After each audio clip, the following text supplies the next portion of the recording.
আজি ৰাজেশ দাৰ হাতৰ পৰা, জুবলি বাৰ হাতৰ পৰা, অক্ষতাৰ হাতৰ পৰা এনেকৈ এৱাৰ্ডটো ল'বলৈ পাই বৰ ভাল লাগিছে আৰু বৰ ধুনীয়া এখন হাৰমনিয়াম এখন ঘৰত থৈয়ে ভাল লাগিব।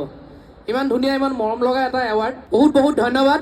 আৰু কি ক'ম, আপোনালোকৰ সকলোৱে আশীৰ্বাদ কৰিব। বিশেষকৈ মই বিহু এটাৰ কাৰণে পোৱাৰ কাৰণে আৰু বহুত বেছি ভাল লাগিছে। মই যিহেতু বহুত বেছি বিহু গীত গোৱা নাই আৰু তাৰ মাজৰে এটাত মই এনেকৈ পুৰস্কাৰ পাইছোঁ, যথেষ্ট উৎসাহ পাইছোঁ। আৰু মই ধন্যবাদ জনাইছোঁ এই চেকচেকী পৰুৱাৰ আঁৰত যিসকল ব্যক্তি আছে, নিৰঞ্জন গোস্বামী ককাইদেউ, অপূৰ্ব জানদা, দিগন্ত বৰদলৈ, আমাৰ শচীন এইমাত্ৰ সন্মুখতে আছিলে, শচীন, সৌৰভ, সুৰভি আৰু যিসকলে বাদ্যযন্ত্ৰ পৰিৱেশন কৰিছিলে এই গীতটোত।